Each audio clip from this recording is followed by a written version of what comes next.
Bantango ebelemi ilembo nyonso emonani kala te suka ya mokili nde nyonso awa na se suki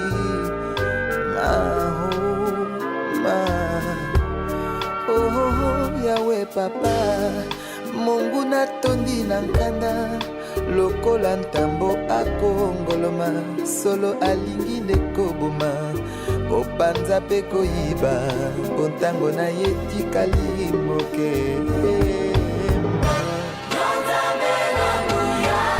Shalom bien-aimés dans le Seigneur, merci encore, nous nous retrouvons pour cette deuxième émission de l'âme prophétique.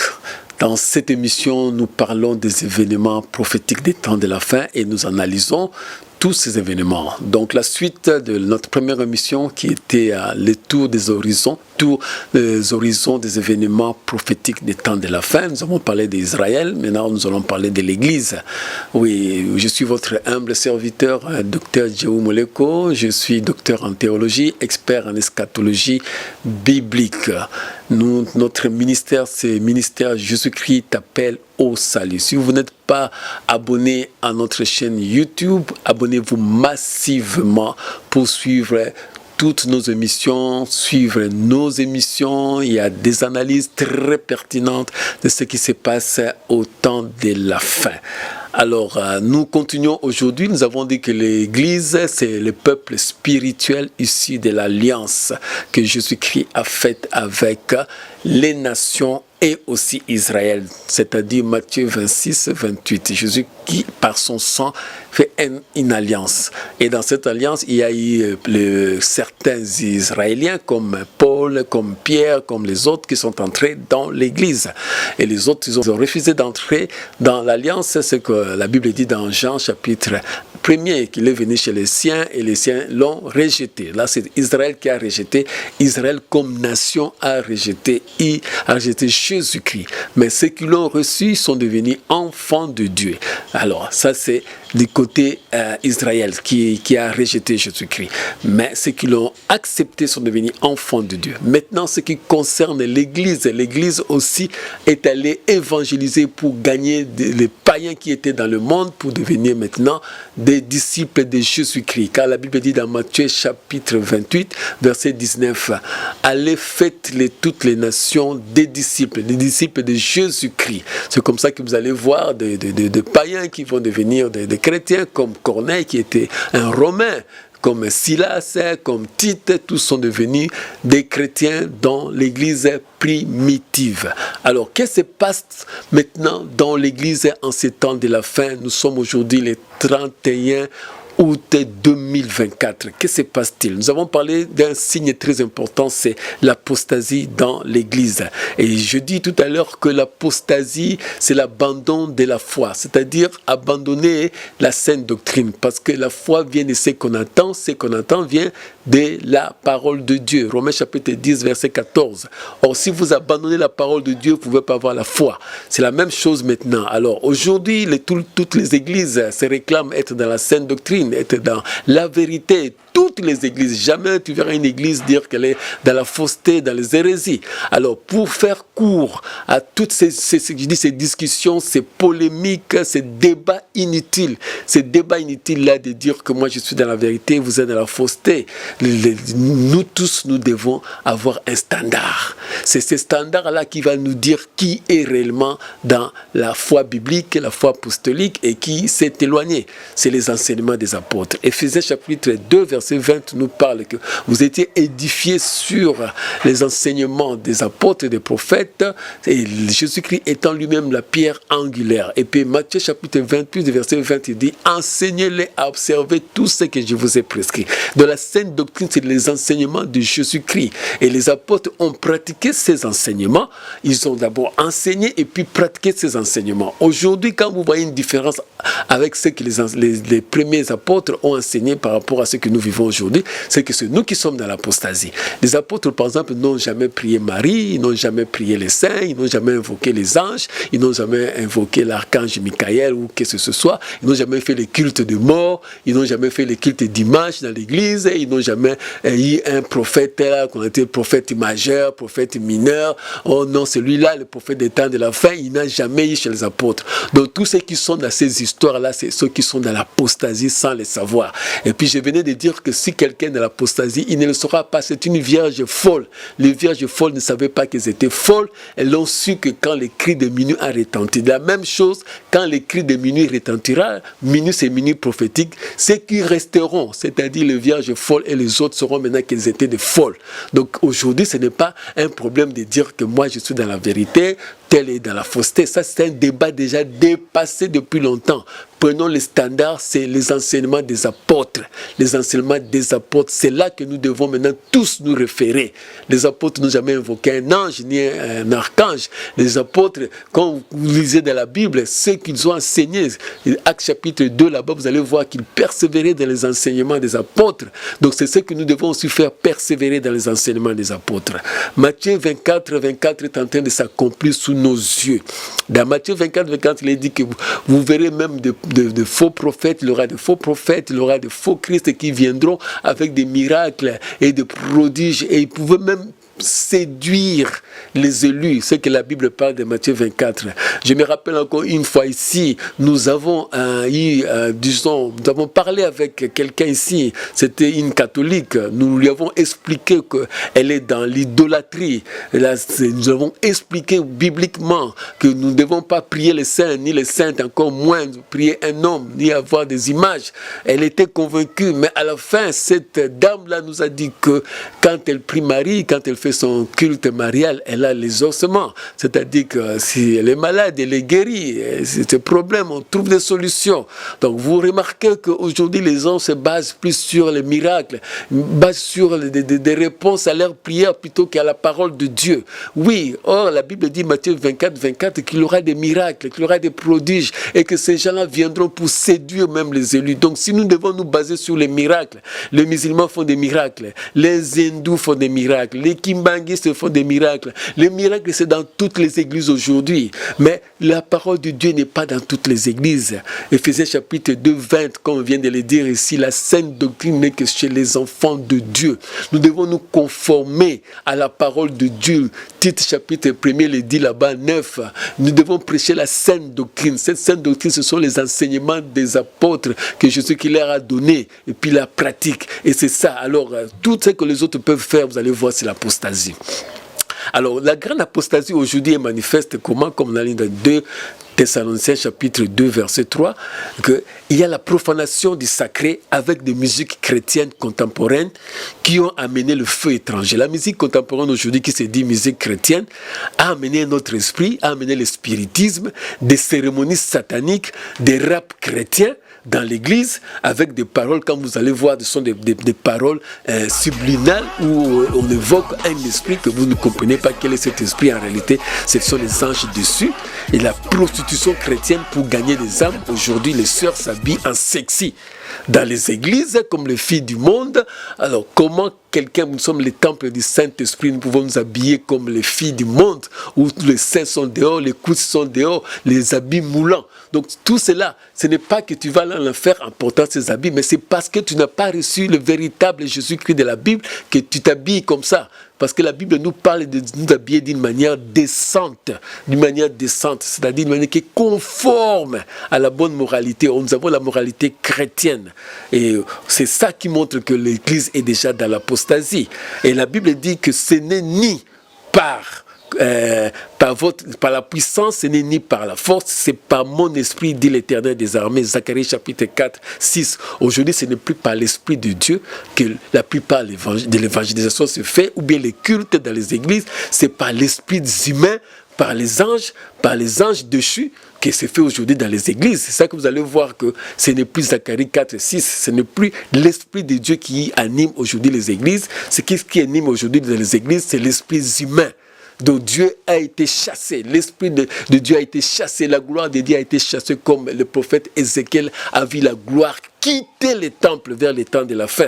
Il n'y a plus de la gloire de Dieu dans les églises. Aujourd'hui, on fait le business des âmes. Business des âmes, c'est-à-dire on fait le concours de voir qui aura la plus grande église, qui aura le plus grand nombre d'adeptes, qui va remplir un stade, comme on a vu dernièrement au stade ici au Congo, à Kinshasa. 2 artistes qui s'appellent des artistes musiciens de gospel. L'un a rempli le stade, le second a dit aussi, moi aussi je vais remplir le stade. On a vu ce qui s'est passé. Ça, c'est la convoitise de l'homme. Et ces concerts-là, qu'est-ce que ça a amené? Tous vous avez remarqué, c'était plus, on a exhibé, c'était l'homme, c'était la gloire de l'homme, c'était même pas la gloire de Dieu, Dieu n'y était pas.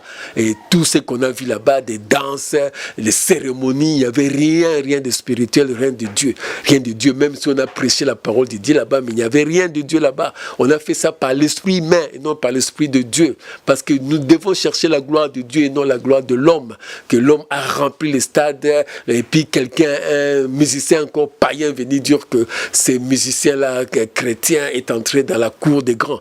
Donc tout ça c'est la gloire de l'homme, et l'Église a banni complètement ce qui devait être de Dieu n'est plus dans l'Église aujourd'hui. Un autre exemple, c'est l'Église anglicane.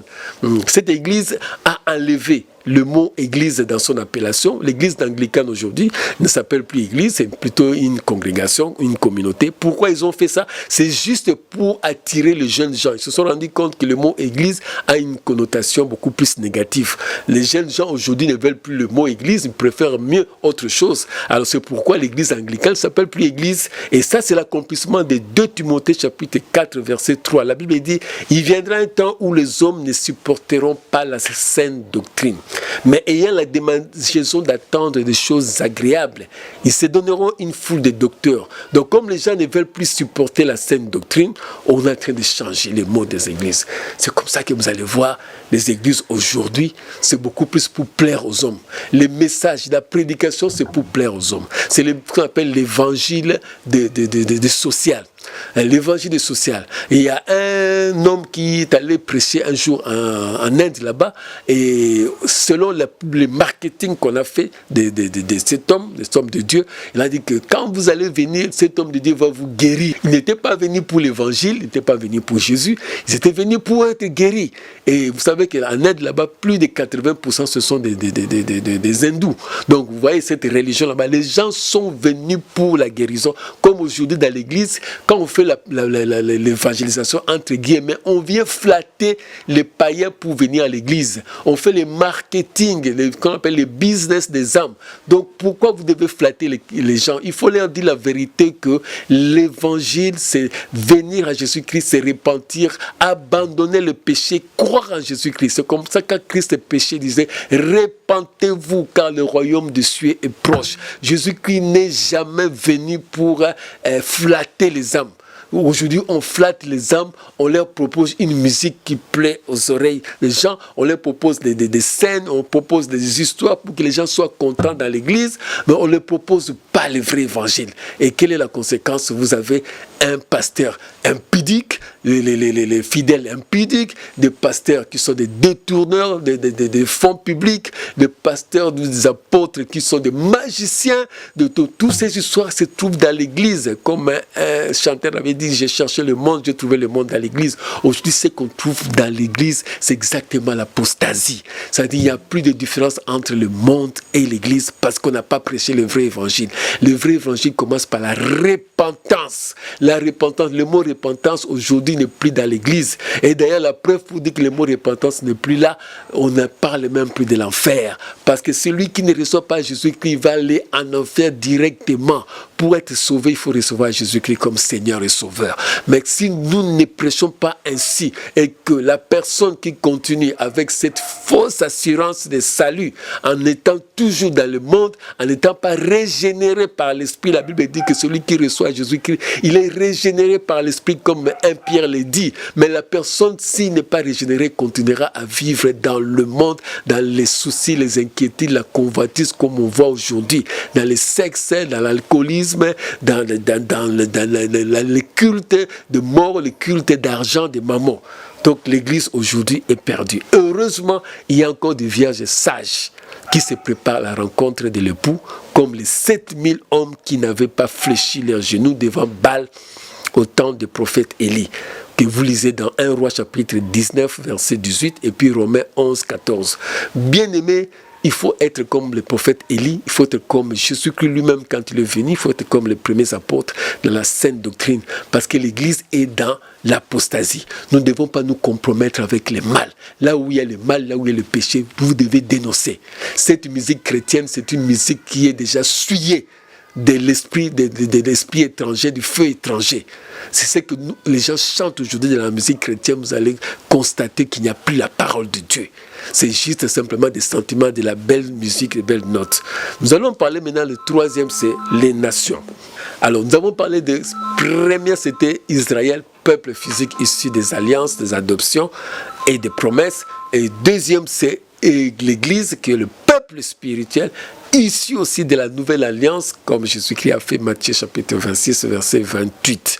Et ce peuple spirituel, l'Église, c'est le temps de l'Église dans lequel nous devons prêcher la parole de Dieu pour le salut des hommes en recevant Jésus-Christ comme Seigneur et Sauveur, car il n'y a qu'un seul nom qui nous a été donné aux hommes pour être sauvés, c'est le nom de Jésus-Christ. Maintenant, parlons des nations. Qu'est-ce qui se passe dans les nations? Dans les nations, il y a les moqueurs, il y a des guerres, le bruit des guerres, selon Matthieu 24, 6. Il y a l'insécurité, il y a les crises économiques, socio-économiques, et puis il y a les épidémies. Quand nous lisons dans 2 Pierre chapitre 3 verset 2, il dit ceci: afin que vous vous souveniez des choses annoncées d'avance par les saints prophètes et du commandement du Seigneur et Sauveur enseigné par vos apôtres, sachant avant tout que dans les derniers jours, soulignez ça, dans les derniers jours, il viendra des moqueurs avec leurs railleries, marchant selon leur propre convoitise. Nous avons vu pendant les Jeux Olympiques de Paris de 2024, à l'ouverture comme à la clôture, on s'est moqué de Jésus-Christ, on s'est moqué de la Bible. À l'ouverture, on a fait un pamphlet, je peux dire, de moquerie de la Sainte Seine de Jésus-Christ, qui Christ a été représenté par une femme, une drag queen. Donc des abominations ont été commises à l'endroit des Écritures pendant les Jeux Olympiques, mais peu de gens ont remarqué. La plupart des gens d'ailleurs, ils ont trouvé ça, ils ont dit qu'ils ont le droit au blasphème. C'est-à-dire en France, on peut blasphémer. Et ce n'est pas un problème parce que c'est la liberté, égalité, fraternité. Ça fait partie des droits en France. Mais ça répond aux prophéties des temps de la fin qu'il y aura des moqueurs avec les railleries. Au carnaval de Rio de 2020 et 2023, la même chose, on s'est moqué de Jésus-Christ. On a représenté Christ sous forme d'une femme noire avec les éléments comme une couronne d'épines ensanglantées et des chaînes dorées en 2020. Et pire encore en 2023. Et on a représenté une scène, c'est-à-dire l'école de Samba de Mangueria, a mis en scène un spectacle où Satan glorieux humiliait une représentation de Christ. Vous allez voir ça sur l'image là-bas, comment ça se suit. Donc on se moque de Jésus-Christ en ces temps de la fin. Ce sont des accomplissements des temps de la fin. La guerre en Ukraine. La Russie, c'est une nation prophétique qui aura un rôle dans la guerre de Gog et Magog des temps de la fin, selon Ézéchiel chapitre 39, versets 1 à 11. Cette guerre, depuis 2022, continue. Le 24 février 2022, jusqu'à aujourd'hui, la guerre en Ukraine continue. Qu'est-ce qui se passe-t-il? Cette guerre est entrée dans une nouvelle phase, avec une vaste contre-offensive de l'armée ukrainienne, un recul de force du Kremlin dans le sud, la mobilisation des réservistes russes et le changement par 3 fois le commandement des troupes russes. À Kiev, Zelensky, qui est le président de l'Ukraine, a présenté l'offensive ukrainienne à Kursk comme un plan pour la victoire. C'est ça qui se passe aujourd'hui. Cette guerre semble s'éterniser. L'Ukraine est soutenue par les pays de l'OTAN. Donc il y a la France et les États-Unis et les autres qui soutiennent, qui ont armé l'Ukraine et qui se battent contre l'armée russe. Et la Russie, comme j'ai dit, c'est une nation prophétique qui va jouer un grand rôle dans les temps de la fin. Et c'est ça qui montre qu'aujourd'hui, autant cette guerre est en train de durer, que les choses vont mal en pis. Parce que si cette guerre devenait une guerre, 3e guerre mondiale, la Russie va attaquer aussi Israël. Et la Bible dit dans Ézéchiel 39, 1 à 11, cette guerre-là de Gog et Magog, parce qu'il y aura deux guerres. Il y a la guerre de Gog-Magog avant le retour de Jésus-Christ et la guerre de Gog et Magog qui va se passer après le retour de Jésus-Christ vers la fin du millénium. Donc ce sont deux guerres, quand vous lisez dans les prophéties bibliques, ce sont deux guerres différentes. Mais il y a une guerre qui se prépare bientôt avant la venue de Jésus-Christ, avant l'enlèvement de l'Église, avant le retour physique de Jésus-Christ. Et ce qui se passe en Ukraine n'est pas un bon signe. Maintenant, nous attendons la riposte de la Russie. Puisque la Russie de l'Ukraine est entrée jusqu'à Kursk. Ils ont fait une offensive. Maintenant, nous attendons comment la Russie va riposter. Sachant que la Russie, c'est une nation qui a une arme nucléaire, des ogives nucléaires.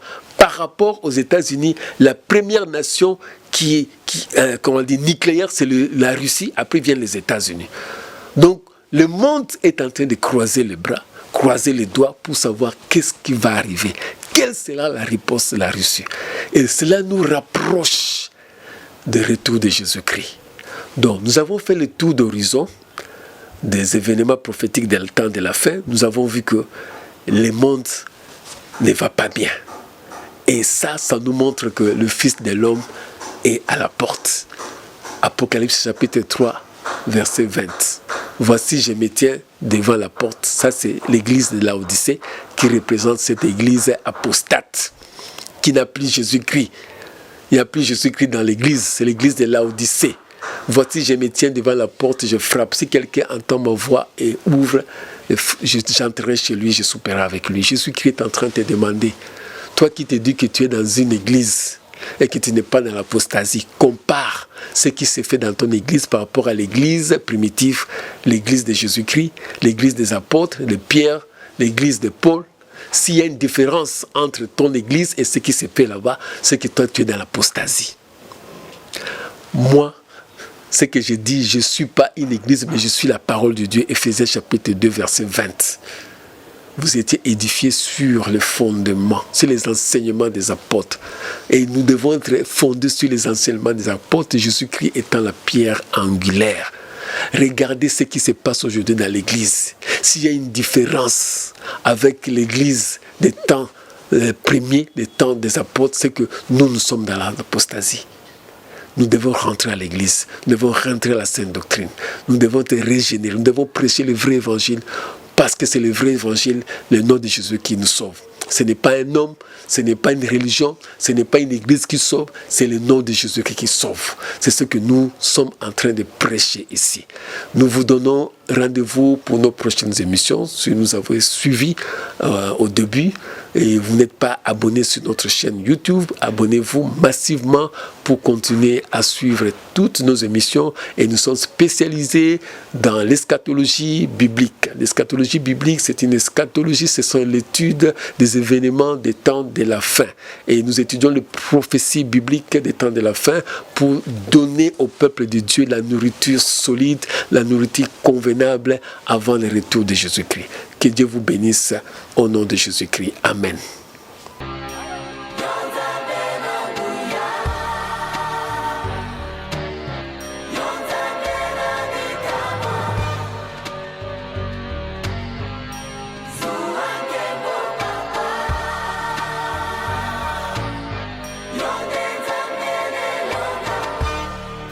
Lelo ntango ebelemi ilembo nyonso emonani kala te suka ya mokili nde nyonso awa na se suki